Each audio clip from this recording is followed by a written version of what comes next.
A look ahead to Morning Edition tomorrow. President-elect Trump has vowed to carry out the largest deportation of undocumented immigrants in the history of the United States, and officials in Texas say they're ready to help. Tomorrow on Morning Edition, how Texas is preparing for mass deportations. Tune in for that on 93.9 FM or AM 820. You can also live stream it at WNYC.org. Temperatures are dropping. They're going to settle in the upper 40s tonight. Rain is likely, probably more so after midnight. A little bit warmer tomorrow. Highs in the upper 50s in the afternoon. It's WNYC on Monday at 6:30. WNYC is supported by Suffs, the Broadway musical about the women who devoted their lives to the right to vote. Their story is a reminder that the glass ceiling isn't going to shatter itself. Suffs, on Broadway through January 5th only. Tickets at suffsmusical.com. This is WNYC, 93.9 FM and AM 820. NPR News and the New York Conversation.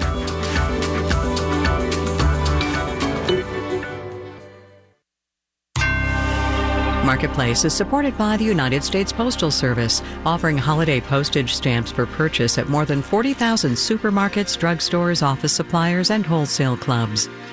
On the show today, we've got 3 M's, not the company, markets, magazines, and murals. From American Public Media, this is Marketplace. Marketplace is supported by USB Technology, reminding consumers worldwide that USB-enabled products with the certified USB logos are designed for performance, power, reliability, and interoperability. Learn more at certifiedusb.com. And by the Peter G. Peterson Foundation, a nonpartisan organization dedicated to raising awareness and accelerating action on America's fiscal challenges to build a brighter economic future for the next generation. Learn more at pgpf.org. And by JLL, helping businesses achieve ROI of up to 175% in energy-efficient spaces. JLL.com. JLL, see a brighter way.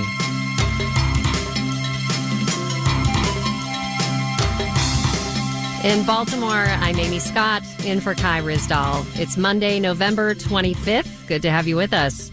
We talk about the bond market a lot on this show because the $28 trillion Treasury market tells us a lot about the global economy and where investors think it's headed. And that's where we're going to start as the market reacts to President-elect Donald Trump's choice for Treasury Secretary, hedge fund billionaire Scott Bessent. Bond yields had been rising steadily since September as strong economic data and then Trump's reelection had investors worrying about inflation. But as Marketplace's Mitchell Hartman reports, yields have been coming down more recently. Up until the announcement of hedge fund manager Scott Bessent as Trump's Treasury pick, investors were focused intensely on inflation and whether it might soon surge higher again. In part because of what the incoming Trump administration is expected to do, says Thomas Urano at Sage Advisory. Tax cuts, tariffs, immigration, the market generally perceiving the Trump administration to embark on policy that might add to inflationary pressures, add to growth, but also add to the deficit. Brings into question whether the Fed is going to continue cutting rates. There's a bit less worry now that investors expect Scott Bessent to hold the most important economic position in the new administration, says Urano. It's just a little bit of a relief rally. He's viewed more as a moderating force on some of the tax, tariffs, and deficit concerns. In particular, Bessent is seen as ready to advocate for a balance between Trump's stimulatory wish list and fiscal reality, says Jennifer Lee at BMO Capital Markets. He said his first priority is delivering on all the tax cuts the president-elect has promised instead of tariffs. The fact that he also wants to cut spending is also encouraging as opposed to spending, like there's no tomorrow. Bessent is on the record favoring gradual implementation of tariffs, which could reassure companies and consumers worried about higher import prices hitting right away.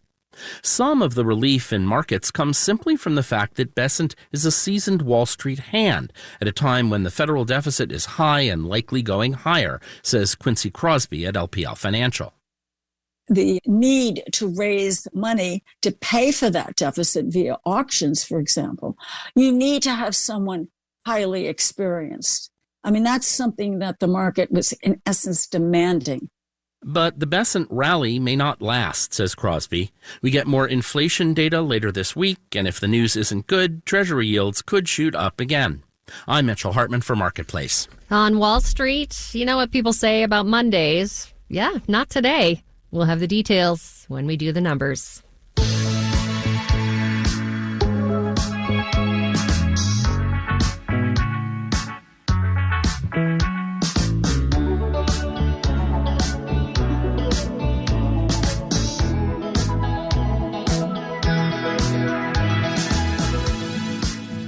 COP29, the annual UN Climate Summit, came to a close over the weekend in Baku, Azerbaijan. Expectations were low, given the absence of top world leaders from some of the largest greenhouse gas emitters, including the United States, China, and France, and the fact that for the third year in a row, a petrostate hosted the meeting after Egypt and the UAE.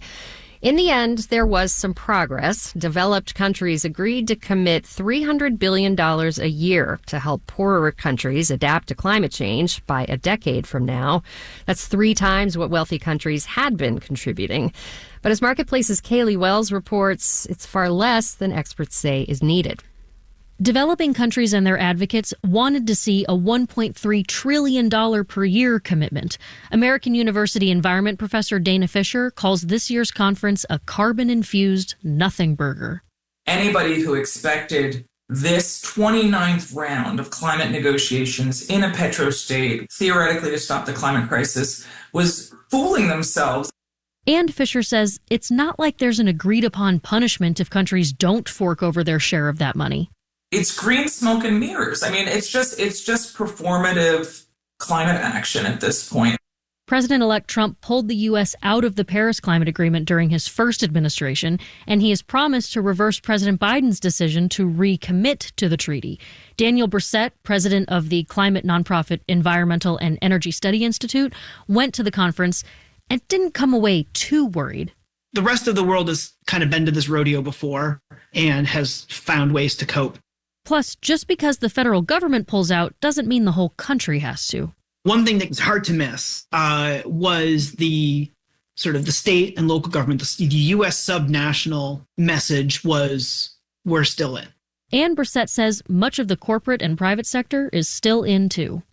There's nothing legally binding about the $300 billion deal, says Kava Gillenpour of the think tank Center for Climate and Energy Solutions.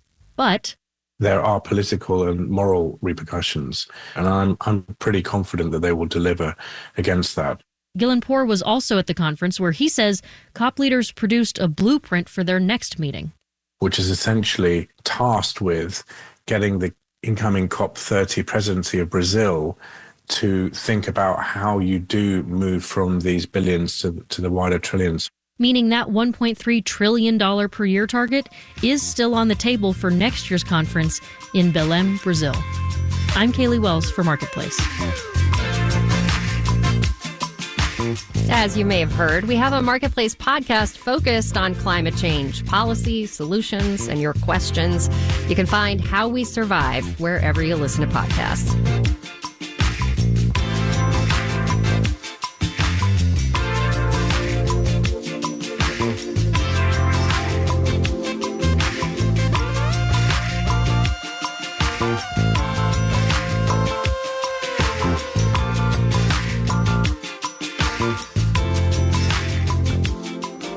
Starting next year, doctors will earn about 3% less money caring for older patients with Medicare unless Congress intervenes before January. And that's even though the cost of providing care is projected to rise by about 3.5%. Every year, by law, the Centers for Medicare and Medicaid Services makes adjustments to what's called the Physician Fee Schedule, which determines how much doctors get paid for different services.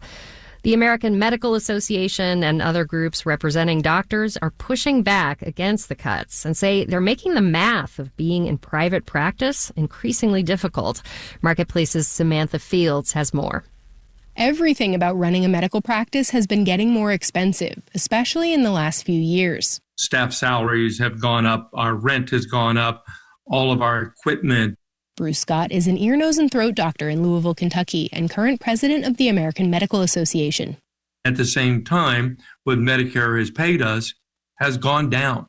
Adjusted for inflation, Medicare now pays doctors almost 30% less than it did in the early 2000s, according to the AMA. And Scott says that ripples through the entire healthcare system. Private insurance tends to pay significantly more than Medicare. But when Medicare rates go down, private insurance rates often do too. As a result, physicians have made difficult choices. In some cases, it's to limit the number of Medicare patients that they're willing to see, to stop accepting new Medicare patients, or close their practice completely. That's an issue in Stillwater, Oklahoma, where Mary Clark works as a family doctor. We see a lot of people having a hard time finding a physician who is accepting new Medicare patients. And I hear that from my staff on a weekly basis. She also hears it from colleagues in other rural areas. If you're a small independent practice, you need at least some patients with private insurance to make the math work. You can't see every Medicare patient. It's not financially possible. Michael Chernew, a professor of health policy at Harvard Medical School, says nationally, people with Medicare report they have as good, if not better, access to doctors than people with commercial insurance. That's according to a recent survey from MedPAC, the Medicare Payment Advisory Commission, which he chairs. It can be hard to find doctors that take Medicare. It can also be hard to find doctors that take commercial insurance. There are huge variations in how all of this is playing out around the country and for big hospital systems versus private practices. And Robert Berenson at the Urban Institute says not all specialties are paid the same. There's doctors who interpret images. There's doctors who do surgery. There's doctors who spend time in office visits. And some of those services are paid more highly than others. Have you ever had a liquid nitrogen applied to a wart? It takes about a minute.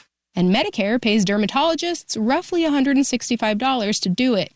Meanwhile, a payment for 40 minutes with a very complex patient who probably has one or more chronic conditions is about the same, $177. Berenson says the whole process is broken. It results in overpayment for procedures and imaging and tests and underpayment for time spent with patients. Even with the overall decline in rates, he says plenty of doctors are doing just fine. And big hospitals have leverage to negotiate higher rates with insurance companies. But small practices like Dr. Bruce Scott's do not. In Louisville, he says, one insurance company covers about 60% of patients with commercial plans. And that company has actually offered us rates less than Medicare now. And we can't even bring them to the table to talk because they know that we can't really say no. Earlier this year, Scott says a major cyber attack on the payment processing company Change Healthcare meant his practice didn't have any revenue coming in for about 6 weeks. Our practice had to take out a loan to be able to pay our staff and pay our rent and all of our bills. And the physicians stopped taking paychecks for several pay periods. That's how close to the edge we are. Which is why he says every reduction in reimbursement rates matters. I'm Samantha Fields for Marketplace.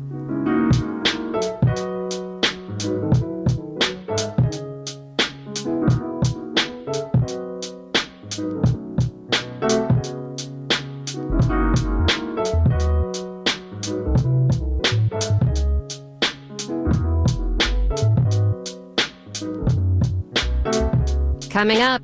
Over time, the hanging upside down became my trademark. Everyone has their thing. But first, let's do the numbers. The Dow Jones Industrial Average rose 440 points, 1%, to finish at 44,736. The NASDAQ added 51 points, 0.25%, to close at 19,054. And the S&P 500 gained 18 points, 0.3%, to end at 59,87.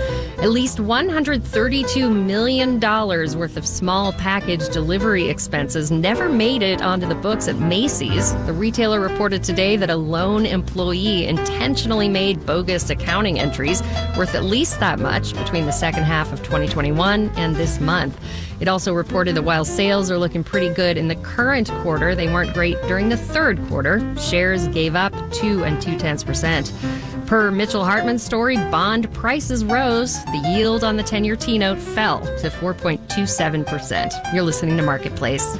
Marketplace is supported by the John Templeton Foundation, funding interdisciplinary research and catalyzing conversations to inspire awe and wonder.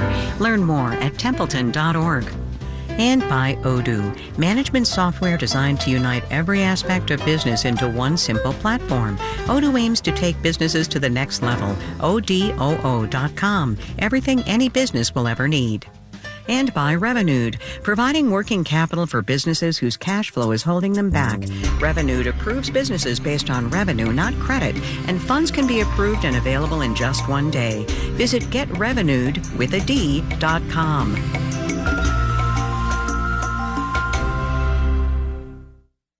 WNYC supporters include MSI United States, working to bring reproductive health care and all the opportunity that comes with bodily autonomy to women in some of the most remote places in the world. More at msiunitedstates.org.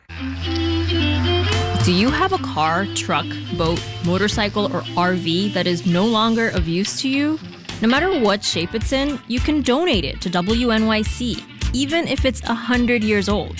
Donating is easy, the pickup is free, and you'll get a tax deduction. Learn more at wnyc.org/car.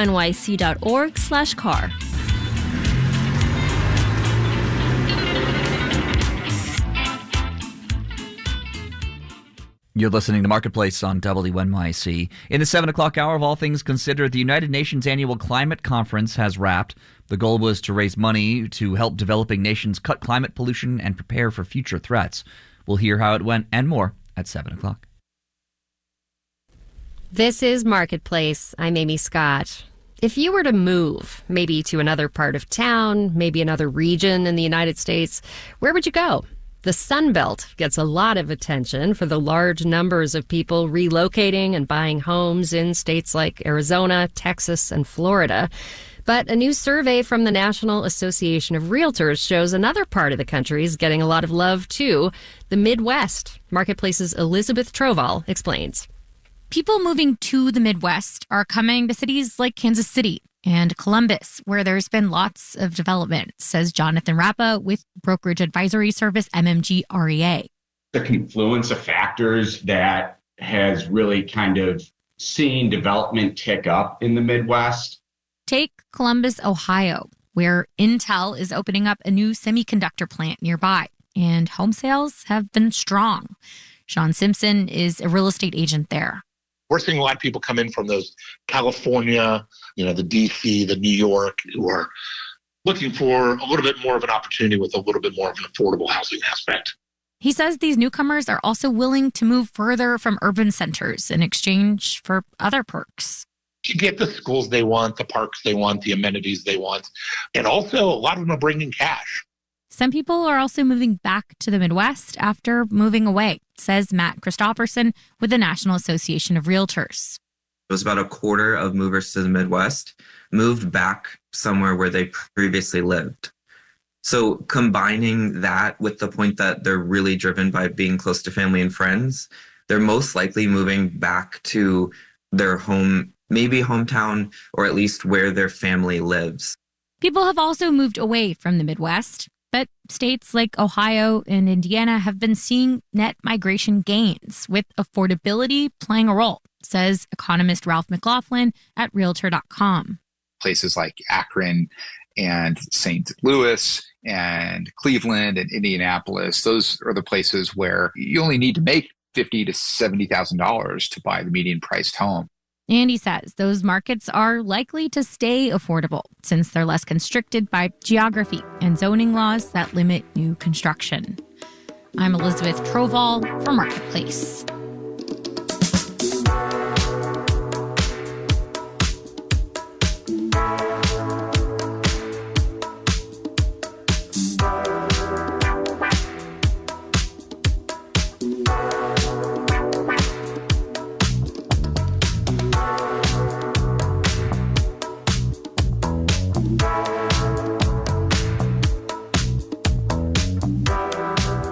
Earlier this fall, The Atlantic the American magazine publisher, did something surprising.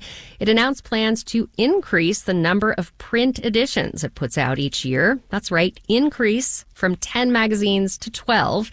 The Atlantic isn't the only magazine investing in print these days. This year, Saveur, if I'm saying that right, Sports Illustrated, and Vice have all committed to restarting their physical editions. Amanda Mull wrote about it in Bloomberg Businessweek the other day. Amanda, good to have you back. Thanks for having me.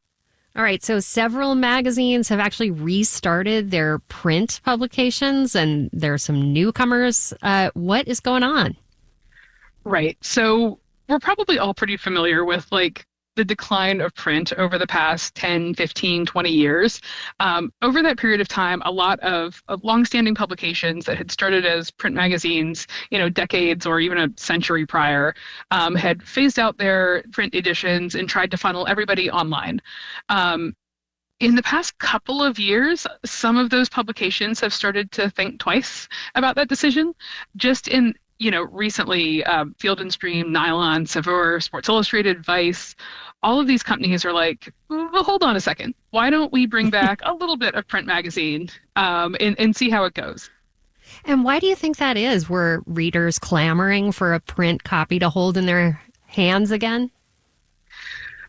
Well, I think that fundamentally the issue is that people didn't stop buying print magazines and companies didn't stop printing print magazines because consumers hated them. They stopped printing them because the economics of printing physical editions of a magazine became sort of untenable. And I think that what we're seeing is the realization among publishers of periodicals that they may have moved a little too swiftly to kill off this entire arm of their business. And it turns out that advertisers really like print magazines as well. So you might not be able to print a weekly magazine anymore. And some of these companies probably can't print a monthly magazine anymore. But maybe like a quarterly magazine, there's demand for it among readers, there's demand among advertisers. So why not give it a try and see if it works? You mentioned that advertisers like appearing in magazines. How are these ads different than what they might pay for online? Well, I remember when I was a kid reading magazines, there were lots of advertisements, especially in the sort of fashion realm, but also in consumer technology and beauty, and lots of different industries that were downright artistic that people would tear out of magazines and put on their walls. These were advertisements for products, but people didn't encounter them as an inconvenience or as something that was trying to get in their way. So that is still the case. In fact, it might be even more so the case. The bad online advertising or bad technology in implementing online advertising can make people think worse of your publication or of your product if you're the advertiser. And you really don't get that same capacity for blowback in a print publication because it is just a lot more standardized. It's a different user experience, and there's a lot more upside. So especially for high-end brands and advertisers, going that direction gives you as an advertiser a lot more control over how your ad appears, over how obtrusive it is to people, and ultimately more control over what they might think of you as a result. So there's a lot of upside for advertisers. Well, and it's not just the advertisers who are high end, right? You mentioned that a lot of the readers are going to be higher income, more educated. It's become kind of a luxury good. Yes, I think that a really beautifully designed magazine full of interesting, freshly reported stories is something that is that a lot of these publications look at as particularly marketable toward a higher end subscriber, somebody who might pay $100 or $120 for an annual subscription. And then when you make a sort of sophisticated, high-minded product that you can better sell to this cohort of the population, you then make a publication that can make a really great pitch toward advertisers who are looking for people with disposable income, who are looking for that same cohort of the population essentially. Are you subscribing to anything in print that you might have read online previously?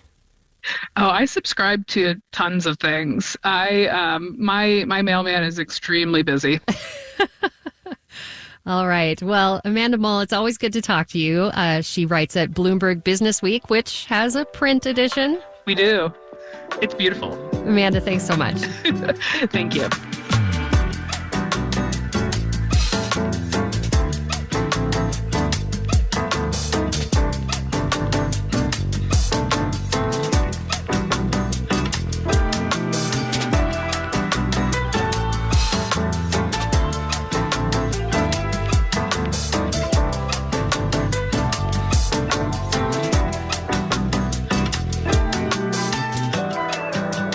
Speaking of art, when was the last time you saw a good mural? I'm lucky to live in a city full of them, giving life to an otherwise dull concrete wall or office space, telling a story, making you think. For this next installment of our series, My Economy, we hear from someone who creates these works of art for a living. My name is Cindy Fletcher Holden. I am a muralist, an artist, and a sign painter, and I live in Annapolis, Maryland.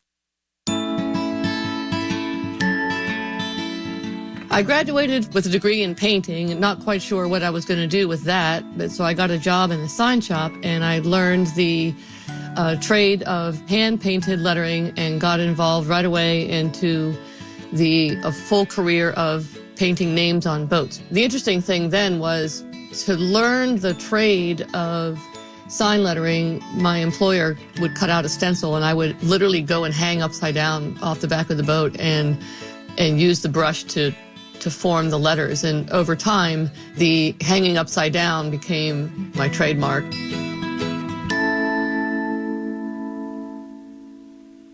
My aunt asked me if I wanted some of my grandfather's art supplies. So when I went to go get them, I was shocked to see that we had all the same supplies that I had. He had lettering brushes, he had gold leaf supplies, he even had the same one-shot sign paint.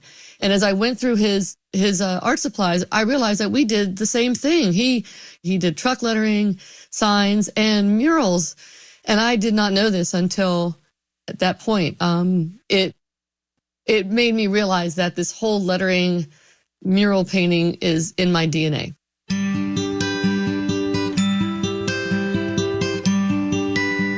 I do murals in businesses, in private homes, in private schools, in public schools. I've done a couple of public murals as a result of a contest.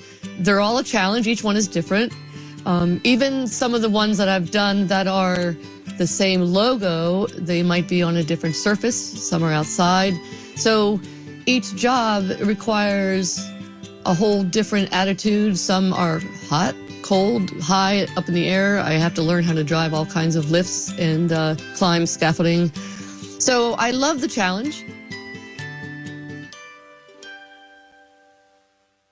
I'd like to keep on going for as long as I can. It's physically fun. It's great to see it finished and have people tell me that they like it, of course.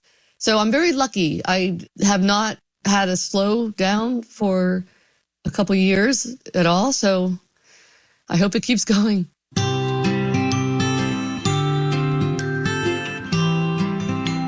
Cindy Fletcher Holden, muralist in Annapolis, Maryland.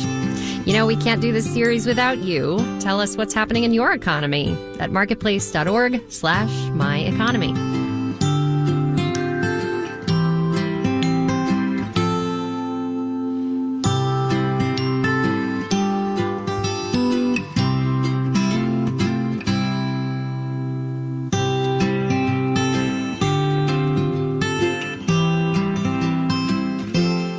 Marketplace is supported by Bitwarden Password Manager. From crowded stores to cybercrime, this season can cause anxiety.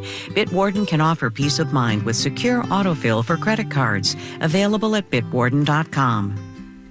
This final note on the way out today. Did you catch Glicked over the weekend? Yeah, it's no Barbenheimer, but Wicked and Gladiator 2 each did a pretty respectable business at the box office over the weekend. Wicked was by far the bigger attraction, bringing in $114 million, the biggest opening ever for a Broadway adaptation. The Gladiator sequel brought in $55.5 million. It's a lot of popcorn. Our daily production team includes Andy Corbin, Nicholas Guillaume, Alize Hassan, Maria Hollenhorst, Sarah Leeson, Sean McHenry, and Sophia Terenzio. I'm Amy Scott. Hope to see you back here tomorrow.